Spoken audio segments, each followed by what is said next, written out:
There is a condition affecting tens of millions of Americans right now. It causes fatigue. It drives up blood sugar. It makes it nearly impossible to lose weight no matter how carefully you eat. And most people who have it have absolutely no idea because there is no pain, no obvious symptom, and most doctors never bring it up until the damage has already been quietly building for years. That condition is liver fat. And after 60, the liver becomes far more vulnerable to it than most people realize. Here is what nobody tells you. In 33 years of treating older adults, Dr. William Carter has seen this pattern more times than he can count. Patients doing everything right, eating carefully, taking their medications, walking every morning, and still struggling with fatigue, stubborn belly weight, and blood sugar that keeps moving in the wrong direction, because nobody told them the liver was involved. If you often experience unexplained fatigue, stubborn weight around the middle, or blood sugar numbers that keep creeping up after 60, this conversation is for you. Welcome to the Stronger Seniors podcast. I am Dr. Daniel Brooks, and joining me today is Dr. William Carter, a physician with 33 years of clinical experience dedicated to helping older adults understand what their bodies are truly asking for and how to respond before small problems become serious ones. Dr. Carter, today we are talking about 6 specific nutrients that clinical research has shown can help the liver begin clearing fat more effectively. But before we get into those 6, I want to ask you something that I think will genuinely surprise a lot of people watching right now, because most people I speak with have no idea how connected the liver is to almost every health complaint they have after 60. Daniel, that is exactly the right place to start. Because in my experience, the liver is the most underappreciated organ in the body when it comes to how older adults feel on a daily basis. Most people think about their heart, their joints, their blood pressure. Very few think about their liver until something shows up on a blood test. And by then, the process has often been going on quietly for years. What we're going to talk about today has the potential to genuinely change how people feel, how their metabolism works, and how their body handles energy every single day. And the first nutrient on this list is something I find myself explaining to patients constantly, because almost no one has ever heard of it before. Yet, without enough of it, the liver simply cannot protect itself. Dr. Carter, most people assume liver problems only happen to heavy drinkers. But you mentioned you see this in patients who barely touch alcohol. What is actually driving liver fat in people over 60 who think they are doing everything right? That is the part that surprises almost everyone, Daniel. Fatty liver disease has very little to do with alcohol in the majority of older adults I treat. The real drivers are insulin resistance, metabolic slowdown after 60, certain medications taken long-term, and critically, a shortage of specific nutrients the liver needs to clear fat on its own. When those nutrients run low, fat simply has nowhere to go. It stays inside the liver, and the liver, being the polite organ that it is, never complains until things get serious. You mentioned the liver never complains. So what should people actually watch for if there are no obvious symptoms pointing directly at the liver? Exactly the right question. The signals are indirect but very real. Persistent fatigue that sleep does not fix, belly fat that resists diet and exercise, blood sugar trending upward despite effort, slightly elevated liver enzymes on routine blood work that the doctor calls not concerning yet. That phrase, not concerning yet, is one I would like to retire from medicine entirely, because by the time it becomes concerning, the process has been running quietly for years. A study published in the journal Hepatology in 2022 found that nearly 40% of adults over 60 have some degree of liver fat accumulation, and the majority had no idea. 40%. That is an extraordinary number. So what is the very first nutrient you tell patients about? The one you said almost nobody has ever heard of. It is called L-methionine, and I like to describe it this way. If your liver were a factory, methionine is the one raw material the entire production line runs on.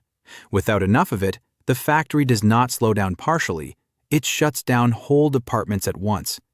It is the starting point for SAMe, for cysteine, for taurine, and ultimately for glutathione, which is your liver's most powerful internal defense compound. A clinical trial published in 2023 involving 121 adults with fatty liver found that optimizing methionine intake helped reduce liver fat, improve liver enzyme levels, and decrease belly fat within 3 months. And the fascinating part is that most people are already eating foods that contain it: eggs, turkey, wild-caught fish. The problem after 60 is that stress, certain medications, and the natural aging process all burn through methionine faster than most diets can replace it. Dr. Carter, you mentioned the liver runs a three-phase detox system. Most people have never heard of this. Can you explain it in plain language before we get to the next two nutrients? Think of it as a 3-step operation. Phase 1 is where the liver breaks toxins and fat compounds down into smaller pieces. Phase 2 is where it packages those pieces safely so they cannot cause further damage. Phase 3 is where it ships everything out through bile, the colon, and the kidneys. Chop, package, ship. Simple as that. Now, the reason this matters is that each phase needs specific nutrients to function. When even one phase slows down, the whole system backs up. Fat and toxins that should be leaving the body start accumulating instead. So, which nutrient supports phase 1 and 2? And why do doctors say it is essentially the liver's body armor? That would be milk thistle, specifically its active compound silymarin. And I want to share something that genuinely stops people in their tracks when I tell them. In 2007, a family in California accidentally consumed death cap mushrooms, responsible for 90% of fatal mushroom poisonings worldwide. Their livers were failing within hours. The emergency physician contacted the FDA for emergency clearance and had a silymarin-based compound flown in overnight from Germany. 5 of the 6 family members survived. Now, if silymarin can intervene in that kind of catastrophic liver failure, consider what it does quietly for a liver dealing with daily medication load, processed food, and the accumulated metabolic stress of 60-plus years.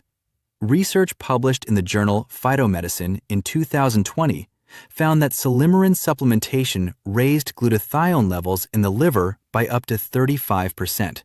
That is your liver's internal street sweeper working significantly harder on your behalf. 35% more glutathione sounds significant, but you mentioned there is a third nutrient that connects to something most people over 60 were specifically told to avoid for decades. What is that surprising connection? And this is the one that genuinely makes my patients a little angry when they hear it, which, honestly, I completely understand. We will get into that one right after this short break in our conversation. Dr. Carter, you said this next nutrient connects to something millions of Americans were told to avoid for 50 years. I have a feeling a lot of people watching right now are going to recognize themselves in this story. What is that nutrient, and why does it matter so much to the liver? It is choline.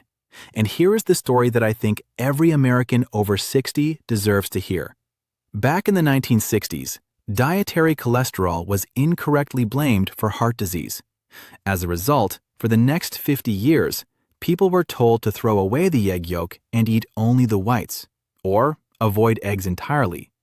Then in 2015, the United States government quietly removed dietary cholesterol as a nutrient of concern from its official guidelines.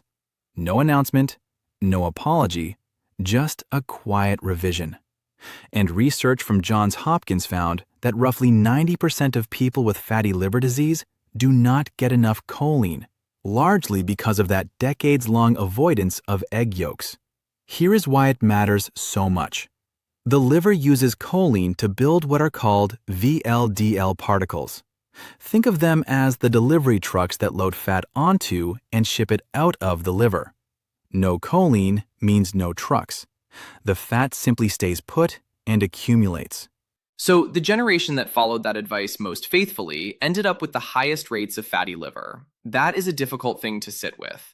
You mentioned this is especially critical for one specific group of older adults. Who should be paying extra attention to choline right now? Anyone who has had their gallbladder removed, and there are far more of them than most people realize. When the gallbladder is gone, the liver has to work significantly harder to manage fat metabolism on its own.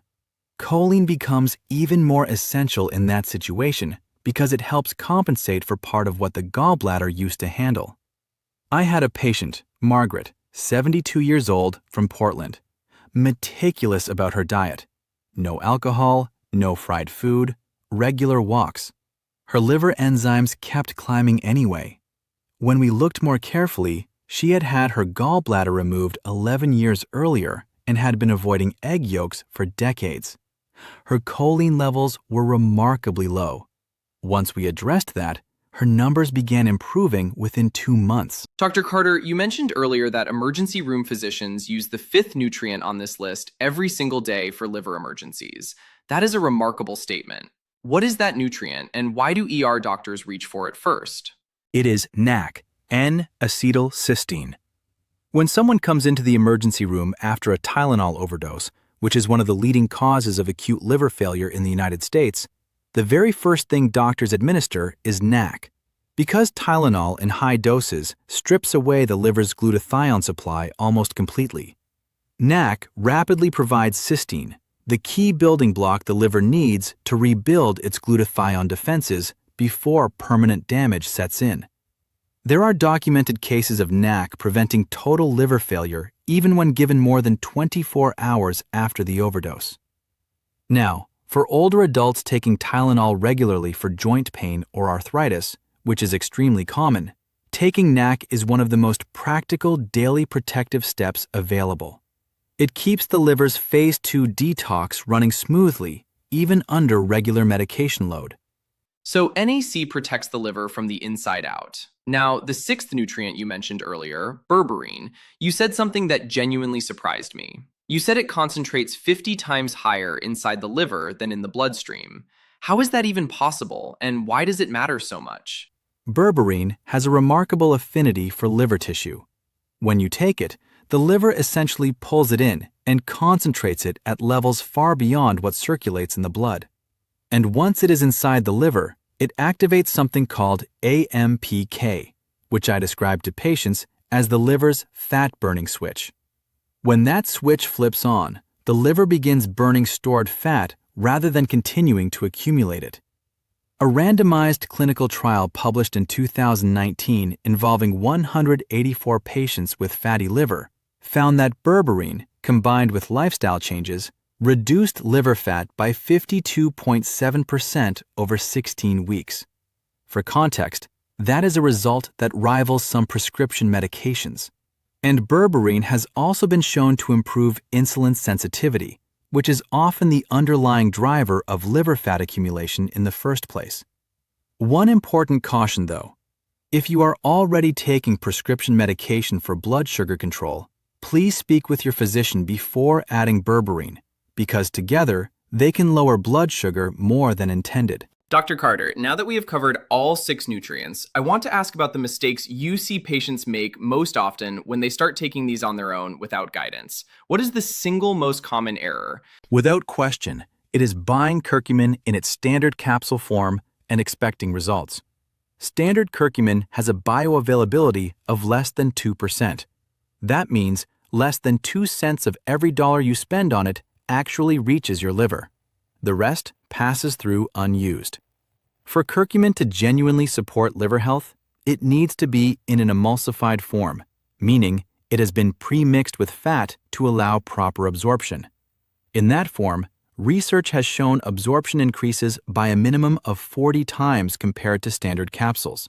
Some studies suggest up to 400 times. That is not a minor difference. That is the difference between a supplement that works and one that does not. You mentioned that some of these nutrients interact with common medications. Beyond berberine and blood sugar drugs, are there other combinations older adults should be cautious about before starting these 6? Yes, and this is where I always tell my patients, bring your medication list to this conversation. Milk thistle can occasionally interact with medications metabolized by the liver's cytochrome P450 enzyme system, which includes certain statins and blood thinners. NAC is generally very well tolerated, but people with a history of cystinuria, a rare kidney condition, should check with their physician first. And methionine supplementation in high doses over long periods requires monitoring, particularly for anyone with kidney disease. The good news is that at the dosages we are discussing for daily liver support, most healthy older adults tolerate these nutrients well. But the rule I give every patient is simple. If you are on more than 3 medications, Have that conversation with your doctor first. It takes 10 minutes, and it could save you a significant amount of unnecessary trouble. Think of it as checking the weather before a long drive. Smart, not scary. Dr. Carter, before we close today, I want to give you the final word. For someone listening right now who has recognized themselves in several things we discussed today, what is the single most important thing you want them to walk away with? I want them to understand that the liver is extraordinarily resilient. It is one of the only organs in the body capable of genuine regeneration. I have seen patients in their late 60s and 70s make remarkable improvements simply by giving their liver the nutritional support it was missing. The 6 nutrients we discussed today, L-methionine, emulsified curcumin, milk thistle, choline, NAC, and berberine, are not magic.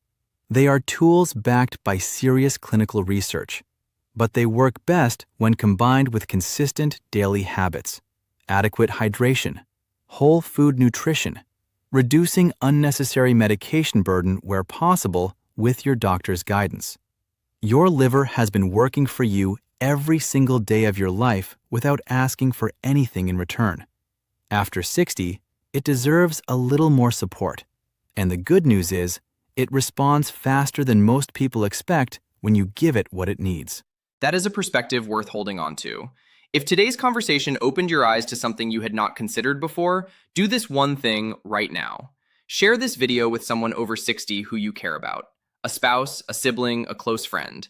Because the information we covered today is not widely known, and it could genuinely make a difference for someone in your life.